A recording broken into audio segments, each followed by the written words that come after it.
Arum merupakan seorang siswi SMA yang sedang di dalam tahap persiapan untuk menjalani ujian SBMPTN 2021. Arum selalu belajar tiap hari dan tiap saat selama 12 jam per hari demi mengejar cita-citanya menjadi mahasiswa kedokteran gigi di Universitas Airlangga. Namun, entah mengapa, belakangan ini Arum sering merasa sakit di bagian pipi dan juga pelipisnya. Nah, kok akhir-akhir ini di pipi aku sampai ke pelipis kok sakit ya? Kok bisa kejedot ya? Nggak ada tuh, kemarin nggak ada apa-apa, aku nggak habis nyata juga. Ya mana antar ke dokter gigi? Pagi dong, pagi, silakan duduk. Selamat pagi Ibu, perkenalkan nama saya Dr. Dewi, saya berjalan di RSPM pada pendengar ini. Kalau saya boleh tahu yang diperiksa siapa ya? Ini anak saya dong. Baik, adik namanya siapa? Saya Arum dok. Umurnya berapa? Sekarang 19 tahun. 19 tahun. Kalau boleh saya tahu tinggalnya di mana? Di jalan Datum saja dok. Baik, ada keluhan apa? Jadi gini dok, saya ini kan lagi mau ujian masuk universitas. Terus saya sehari itu bisa belajar sampai 12 jam gitu dok. Itu saya suka merasa kalau pipi sama sampai pelipis tuh sakit terus gitu dok. Sakitnya enggak yang terus-terusan sih, tapi hilang-hilang gitu. Oh gitu, kira-kira udah dirasain berapa lama ya sakit? Kurang lebih kayaknya 2 minggu yang lalu sih dok mulainya. Mungkin kamu kalau waktu belajar suka gigit-gigit pensil atau menopang gigi?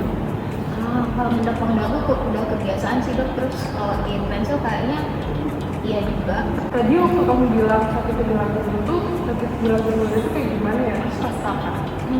Yang tinggalnya nyarinya waktu buka mulut atau enggak akunya sih dok. Biasanya lebih sakit.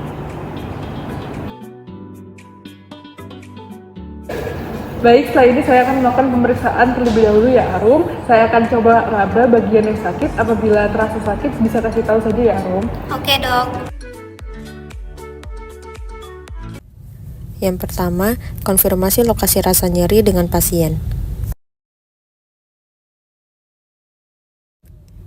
Gambar midline reference line pada gigi 11 atau 21.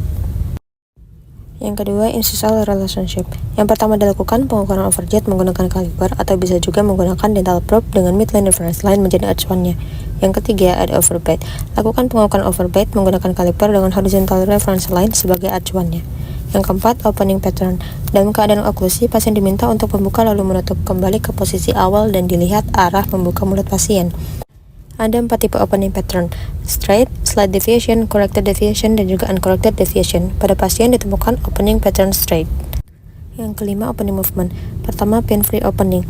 Pasien diminta untuk membuka mulut sampai batas tidak terasa nyeri dan dokter gigi melakukan pengukuran menggunakan kaliper. Lalu pasien diminta untuk konfirmasi letak nyerinya. Yang kedua, maximum unassisted opening. Pasien diminta untuk membuka mulut hingga batas maksimal nyeri dan dokter gigi lakukan pengukuran menggunakan kaliper. Lalu pasien diminta untuk konfirmasi letak nyerinya. Selanjutnya, maximum assisted opening. Letakkan kaliper pada posisi yang sama dengan jarak maksimum unassisted opening. Lalu dokter gigi membantu pasien membuka mulut menggunakan jarinya jika memungkinkan. Dan dokter gigi melakukan pengukuran menggunakan kaliper. Lalu pasien diminta untuk konfirmasi letak nyerinya. 6. Lateral movement. Pasien diminta untuk menggerakkan rahang bawahnya ke arah kanan dan kiri dan tanyakan jika ada rasa nyeri atau tidak. Di sini pasien tidak terasa nyeri. Yang ketujuh, lakukan pengukuran lateral excursion menggunakan kaliper dengan midline reference line sebagai acuan. Pasien diminta untuk menggerakkan rahangnya ke kanan ataupun kiri dengan posisi oklusi. 8. TMJ noise during lateral and protrusive movement.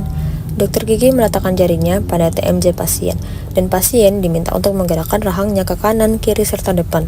Dokter gigi memeriksa apakah ada clicking atau kretikus pada TMJ pasien. 9. Palpasi pada otot dan TMJ. Pertama, dilakukan palpasi pada musculus temporalis dengan tekanan 1 kg pada area posterior, middle, dan juga anterior. Lalu, konfirmasi ke pasien apakah ada rasa nyeri di tiap area atau tidak. Palpasi pada musculus masseter dengan tekanan 1 kg pada area origin, body, dan juga insertion. Lalu, konfirmasi ke pasien apakah ada rasa nyeri di tiap area atau tidak.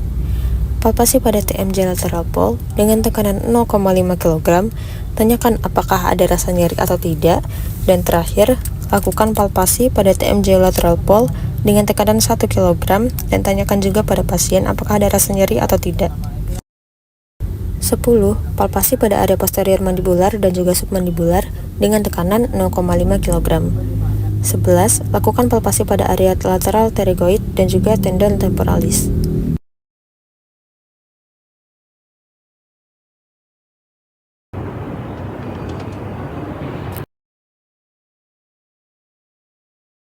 Dari hasil pemeriksaan klinis, pada pertanyaan simptom question 3 dan 4, didapatkan jawaban pasien yang yes atau terasa nyeri.